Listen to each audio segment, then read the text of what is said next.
हे दोस्तों, आज से हम स्टार्ट करने वाले हैं इंग्लिश स्पीकिंग कोर्स। डेली हम सीखने वाले हैं English speaking and English speaking के कोर्स का आज फर्स्ट डे है। तो इसी तरह से आप अगले 90 डेज़ तक इंग्लिश बोलने के लिए जो भी कुछ ज़रूरी है, चाहे वो ग्रामर हो, चाहे वोकैबुलरी, चाहे इंग्लिश स्पीकिंग की प्रैक्टिस या फिर कॉन्वर्जेसन या स्टोरी लिसनिंग, मैं आपको सब कुछ सिखाऊंगी। तो चलिए फिर वीडियो को शुरू करते हैं। आज डे 1 पे मैं आपसे कहूँगी कि आज के बाद आप कुछ भी इंग्लिश के छोटे से सेंटेंस भी बोलने का स्टार्ट करें। जैसे कि जब आप सुबह उठेंगे तो उठते ही आपको अपने मुंह में सबसे पहला सेंटेंस बोलना है, I have got up now. That means कि अब मैं उठ चुका हूँ। ऐसा सिर्फ एक दिन नहीं बल्कि हर रोज़ करना है, तभी तो आपकी इंग्लिश, आपकी ज़ुबान परफेक्ट होंगी। बेड से उतरते वक्त आपको बोलना है, I am getting off the bed. मैं बिस्तर से उतर रहा हूँ। बेड से उतरने के बाद आप अपनी स्लीपर ढूंढते वक्त आपको बोलना है, वेयर इज़ माई स्लीपर। मेरी चप्पलें कहाँ हैं। इसके बाद आप अपनी चप्पलें पहनते हैं तो आपको बोलना है, I put on the slipper now. मैंने अब चप्पलें पहन लिया है।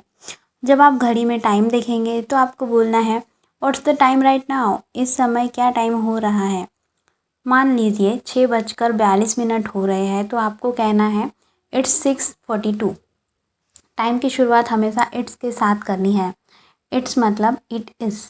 जब आप इन सेंटेंस को बोलेंगे तो कोई पर्सन हो सकता है जो आपको टोकेगा। वो बोलेगा आपको कि आप क्यों बड़बड़ा रहे हो। Why are you mumbling right now. Mumbling का मतलब होता है बड़बड़ाना। तो आपको बस ये सेंटेंस रट लेना है, actually I am learning English nowadays, so sir has told me to mumble like this. दरअसल आजकल मैं इंग्लिश सीख रहा हूँ, इसीलिए सर ने मुझे इस तरह बड़बड़ाने को कहा है। अगर वो न समझ पाए इंग्लिश में तब आप हिंदी में उन्हें समझा दीजिए, पर कभी भी रुकना नहीं है। जो बिना किसी परवाह किए आगे बढ़ते हैं वही सक्सेसफुल होते हैं। तो अज़्यूम करिए कि आप उठने के बाद दौड़ने या फिर जॉगिंग करने या फिर टहलने जाते हैं, तो आपको कहना है, आई गो फॉर रनिंग नाउ। या फिर आप बोल सकते हैं, आई गो फॉर जॉगिंग नाउ। या फिर आप बोल सकते हैं, आई गो फॉर वॉक नाउ। मैं अब दौड़ने जाता हूँ, मैं अब जॉगिंग के लिए जाता हूँ, मैं अब टहलने जाता हूँ। इस बात को आप एडवांस इंग्लिश में कुछ इस तरह बोल सकते हैं, let me go for running now, let me go for jogging now, let me go for walk now. या फिर आप जिम जाते हैं, किसी डेस्टिनेशन पर जाते हैं तो टू का यूज़ कर लेंगे। जैसे कि I go to gym now, I go to the park now, I go to Sumit's home now. मैं अब जिम जाता हूँ, मैं अब पार्क जाता हूँ, मैं अब सुमित के घर जाता हूँ। जब भी कभी आप ब्रश करने जाए तो आपको कहना है, I brush my teeth now. मैं अब अपने दांत ब्रश करता हूँ। जैसे ही आपने अपनी ब्रश को उठाया तो आपको कहना है, हियर इज़ द ब्रश। ये रहा ब्रश। फिर आपने पेस्ट उठाया तो आपको कहना है, हियर इज़ द पेस्ट। जब आप पेस्ट को ब्रश के ऊपर डालेंगे तो आपको कहना है, I put the paste on the brush and start. मैं पेस्ट को ब्रश पर डालता हूँ और शुरू करता हूँ। जब आप ब्रश कर लेंगे तो उसके बाद आप मुंह धोते हो तो आपको कहना है, I rinse my mouth now. मैं अब अपना मुंह धो लेता हूँ। अब आपको ब्रश करने में कितना समय लगा। मान लीजिए आपको 3 मिनट लगा तो आपको कहना है, I took 3 minutes to brush my teeth. मुझे अपने दांत ब्रश करने में 3 मिनट्स लगे। जब कभी भी आप अपने चेहरे पर फेस वॉश करें तो आपको कहना है, I wash my face now with clean water and face wash. मैं अब अपना चेहरा साफ़ पानी या फेस वॉश से धोता हूँ। मान लीजिए आप अपने चेहरे पर स्क्रब लगाते हैं तो आपको कहना है, I apply scrub on my face today. मैं आज अपने चेहरे पर स्क्रब लगाता हूँ। अब आप नहाने जाते हैं तो आपको कहना है, I take a bath now. मैं अब नहाता हूँ। और जब आप बाथरूम के अंदर जा रहे हैं तो आपको कहना है, I am going to bathroom. मैं बाथरूम में जा रहा हूँ। बाथरूम के अंदर जाने के बाद आप दरवाजे में कुंडी लगाते हैं तो आपको कहना है, आई बोल्ट द डोर। मैं दरवाजे को कुंडी लगाता हूँ। अगर आप दरवाजे को बंद करते हो तो आप क्लोज़ भी कह सकते हो, और अगर आप दरवाजे पर कुंडी लगाते हैं तो आप बोल्ट कह सकते हो। अब आप नहाना शुरू कर चुके हैं तो आपको कहना है, आई हैव स्टार्टेड बाथिंग। मैंने नहाना शुरू कर दिया। बात एक क्रिया है जिसका मतलब नहाना होता है। जब आप अपने शरीर पर साबुन लगा रहे हो तो आपको कहना है, I am applying soap on my body now. मैं अब अपने शरीर पर साबुन लगा रहा हूँ। अगर आज आप अपने बालों में शैम्पू लगा रहे हैं तो आपको कहना है I am applying shampoo on my here today.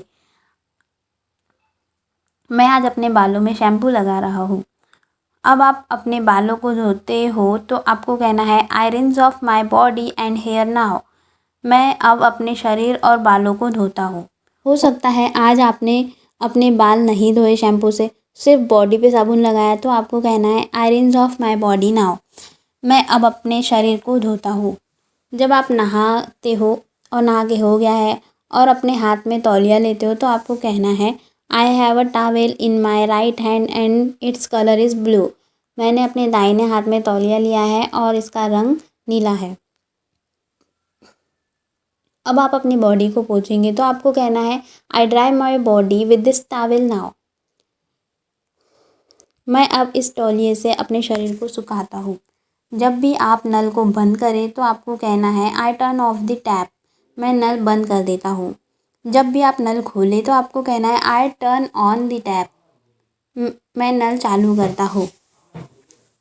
जब भी आप सुबह उठें तो आपको सुबह गुड मॉर्निंग कहना है। इसी तरह दोपहर, शाम को या रात को विदा लेते वक्त good morning, good afternoon, good evening and good night बोलना है। अगर आप किसी पर्सन से दिन के 12 बजे से शाम 4 बजे तक मिलते हैं तो आपको कहना है गुड आफ्टरनून। अगर आप किसी व्यक्ति से 4 बजे के बाद जब भी मिलते हैं सोने जाने तक आपको कहना है गुड इवनिंग। जब आप किसी पर्सन को आखिरकार शाम को या रात को अलविदा कह रहे हैं तो आपको गुड नाइट कहना है। अगर सुबह या दोपहर में अलविदा कह रहे हैं तो आपको गुड बाय बोलना है। जब भी आप अपने फ़ोन को उठाएं व्हाट्सअप, फेसबुक, इंस्टाग्राम देखने के लिए तो आपको बोलना है I check my WhatsApp, Facebook and Instagram. मैं अपना व्हाट्सअप, फेसबुक, इंस्टाग्राम चेक कर रहा हूँ। जब भी हम किसी से मिलते हैं या फ़ोन पर बात करते हैं तो आपको कहना है हाउ आर यू और हाउ आर यू डूइंग और व्हाट्सअप क्या हाल है या आपके क्या हाल चाल है या क्या चल रहा है। मान लीजिए वो आपसे पूछे कि आप कैसे हैं तो आप रिप्लाई करें I am fine, what about you. मैं ठीक हूँ, आप बताइए। मान लीजिए आपको कोई कुछ बता रहा है और आपको कहना चाहता है हाँ ये बात तो सही है, तो आपको कहना है ट्रू या यूर राइट। मान लीजिए आपको कोई कुछ बता रहा है और आप कह रहे हैं अच्छा, तो आपको कहना है ओके ऑल राइट आई सी। अच्छा ठीक है, समझा। अब से आपको अच्छा कहने के बजाय हमेशा ओके ऑल राइट आई सी की आदत डालनी है। मान लीजिए हमें कोई कुछ बता रहा है और हम चौंक कर कहते हैं सच में, तो उसके लिए आप अब से कहेंगे रियली, इट इज़, सच में। ये एक इम्पॉर्टेंट बात, किसी भी सेंटेंस की शुरुआत आप वेल से कर सकते हैं। आपने अक्सर इस बात को देखा ही होगा। मान लीजिए आपसे कोई पूछे अरे तूने बीकॉम में एडमिशन लिया था, उसका क्या हुआ, और आपने कुछ बताना था, तो आप शुरुआत में वेल से स्टार्ट कर सकते हैं। वेल एडमिशन तो ले लिया था पर मुझसे पढ़ाई नहीं हो पाई। सेंटेंस में वेल का यूज़ करने से आपको सेंटेंस को सोचकर बोलने के लिए थोड़ा ज़्यादा समय मिल जाता है। इसी तरह अगर किसी ने आपसे कहा कि उसे कुछ करना या कोई चीज़ पसंद है और आप कहना चाहते हैं कि मुझे भी, तो भी के सेंस के लिए आप इवन या यूज़ कर लीजिए। जैसे मान लीजिए मैंने आपसे बोला मुझे किताबें पढ़ना बहुत पसंद है और आप कहना चाहते हैं मुझे भी बहुत पसंद है, तो आप सेंटेंस को इवन से शुरू कर सकते हैं। जैसे कि इवन मुझे भी बहुत पसंद है। जहाँ पर भी आप सेंटेंस को भी से सेंस में बोल रहे हो वहाँ पर आपको इवन का यूज़ करना है। जैसे मान लीजिए पापा जी ने आपको बुलाया और आपको कहना है हाँ, तो हाँ कहने के बजाय क्यों ना हम ये कह सकते हैं यस या। इससे हमारे आम बोलचाल में इंग्लिश का यूज़ बढ़ेगा। जैसे किसी ने आपसे कहा आपने तो उसे कॉल ही नहीं किया, पक्का आपके मन में कुछ तो बात है और आप कहना चाहते हैं ऐसा कुछ नहीं, तो इस बात को आप इंग्लिश में कहिए नथिंग एज सच। आपको जब किसी को कहना है क्या हुआ, तो बजाय इसके आप इंग्लिश में कहिए what happen, what's wrong, any problem. अगर कोई व्यक्ति आपको परेशान दिखता है तो आप उसे पूछ सकते हो तुम ठीक हो, तो आप इंग्लिश में पूछिए आर यू ओके।